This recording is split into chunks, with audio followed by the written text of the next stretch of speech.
कि अल्लाह और उसके रसूल की इताअत करो, और तुम में जो लोग हुक्काम हैं उनकी बात को मानो। या अय्युहल्लज़ीना आमनू अतीउल्लाह व अतीउर रसूला व उलिल अम्रि मिनकुम। ये बहुत अहम आयत है और इसको हमें समझना चाहिए। इस आयत में अल्लाह ताला ने हुक्म दिया कि अल्लाह की इताअत करो, रसूल की इताअत करो, और तुमने जो लोग जिम्मेदार हैं, हुक्काम हैं, उनकी बात को मानो। इसलिए कि कोई भी सोसाइटी सही तरीके पर डगर पर चल ही नहीं सकती अगर वो जंगल राज हो जाए। जंगल राज से कोई सोसाइटी चल नहीं सकती। उसमें आप अगर 10 लोग कहीं पर हैं तो एक को आपको मुखिया बनाना पड़ेगा और उसकी बात सभी को माननी पड़ेगी, सभी के लिए मान्य होनी चाहिए, तभी कोई सोसाइटी तरक्की कर सकती है।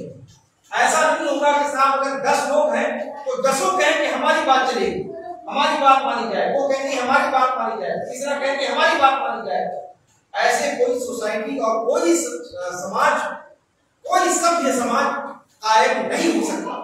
तरीका क्या है कि कुरान और हदीस की इत्तिबा सबको करनी है, और कुरान और हदीस की इत्तिबा के साथ साथ हुक्म की इताअत। उनमें से जिसको भी जिम्मेदार बना दिया जाए, चाहे वो 10 लोगों पर जिम्मेदार हो, चाहे वो 100 लोगों पर जिम्मेदार हो, चाहे वो एक कंट्री का जिम्मेदार हो, उनकी बात को आपको तस्लीम करना चाहिए।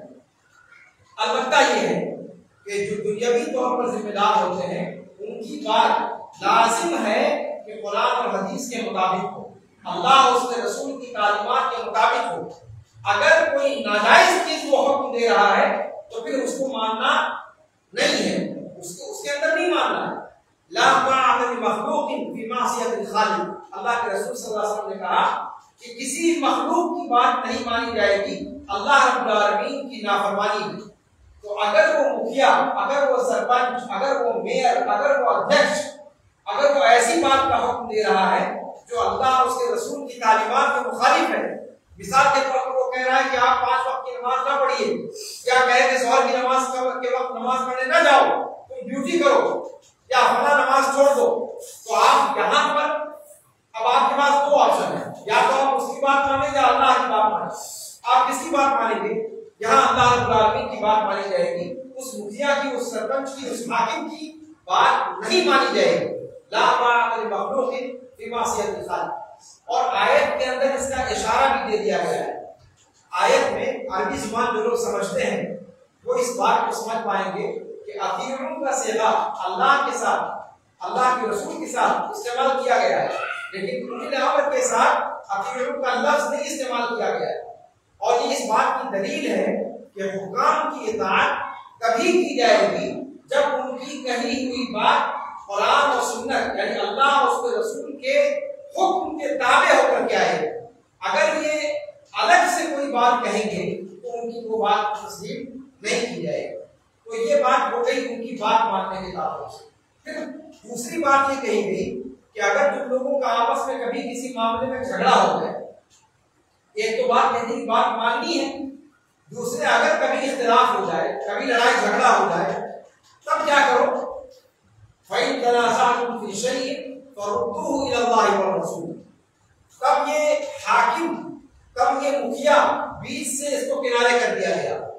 अगर लड़ाई का मामला आ गया और मामला ये है कि अब इत्तेफाक नहीं हो पाएगा, तो देखा जाएगा कुरान और सुन्नत की तालीम क्या है। जिस मामले में झगड़ा हुआ है उस मामले में अल्लाह ताला की तालीम क्या है, अल्लाह के रसूल की तालीम क्या है, सिर्फ उनकी बात मानी जाएगी। फिर उस हाकिम की बात वहां पर जिक्र नहीं की गई है, वहां पर सिर्फ अल्लाह और उसके रसूल की बात का जिक्र किया गया है लड़ाई झगड़े की शक्ल में। ध्यान दीजिएगा, यह आयत बहुत अहम है एक मुसलमानों की सफों में इत्तेहाद और इत्तेफाक बरकरार रखने के लिए। और यह आयत इतनी अहम है कि मैं आपको बताऊं कि तकलीद के रसिया लोगों ने, मुक़ल्लिदीन, आप जानते हैं कि हम लोग अहले हदीस हैं और हम लोगों में से मुसलमानों का एक बड़ा तबका जो 4 इमामों की तकलीद को लाजिम करार देता है, उनमें से एक इमाम के मानने वालों की तादाद हमारे आसपास बहुत ज्यादा है। इन लोगों ने तकलीद पर इस आयत से दलील पकड़ी और तकलीद को साबित करने के लिए उन्होंने कुरान की आयत के अंदर तहरीफ कर दी।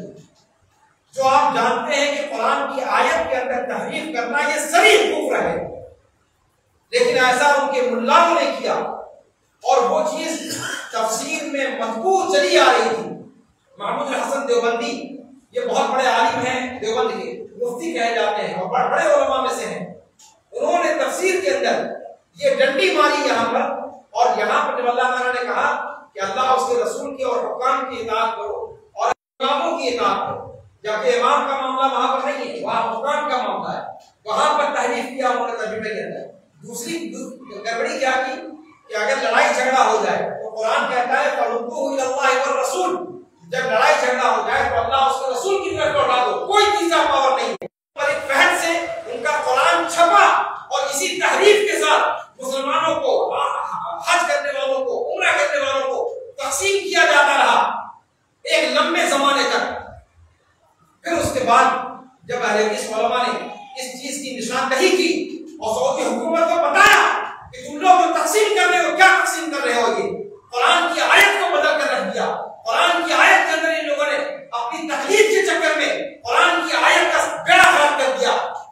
जब ये चीज सऊदी हुकूमत को मालूम हुई तब उनका तर्जुमा और तफसीर, उसके इशाअत को रोका गया और फिर उसके बाद जूनागढ़ी का तर्जुमा जो आज मुजम्मल मलिक फहद से छुपा हुआ है उर्दू जुबान के अंदर और आज पूरी दुनिया में तकसीम हो रहा है, ये तर्जुमा उसके बाद तकसीम करना शुरू हुआ, इसको छापा गया और इसको तकसीम करना शुरू किया गया और उस तर्जुमे पर बैन लगा दिया गया। जितने उससे मौजूद थे सबको खारिस्तर कर दिया गया, जला दिया गया। ये तकलीद का नतीजा होता है कि जब इंसान तकलीद की जकड़बंदियों में उलझता है तो न कुरान दिखाई देता है, न हदीस दिखाई देती है, हर जगह इमामों का जलवा दिखाई देता है और कहां से मार सकते हैं वो लोग आप तसव्वुर नहीं कर सकते। अल्लाह की पनाह, यहाँ पर उसका तस्करा ज़िम्नन आ गया क्योंकि यही आयत है जिसके अंदर उन लोगों ने बदमाशियां की हैं। तो कुरान यहाँ कहता है कि लड़ाई झगड़ा हो जाए तो अल्लाह और उसके रसूल की तरफ लौटाओ। यहाँ कोई इमाम, कोई हाकिम नहीं है। जब इताअत करने की बात कही तो अल्लाह की इताअत, रसूल की इताअत और हुक्काम की इताअत, लेकिन लड़ाई झगड़ा इख्तिलाफ की बात आई तो वहां सिर्फ अल्लाह और उसके रसूल को पावर दिया गया, तीसरा पावर छीन लिया गया। लेकिन कुरान की आयत को न समझते हैं, न समझने देते हैं, अवाम को बेवकूफ बनाते हैं। ये नाहंजार उलमा। अल्लाह ताला हम सब लोगों को तकलीफ की जगड़बंदियों से बचाए।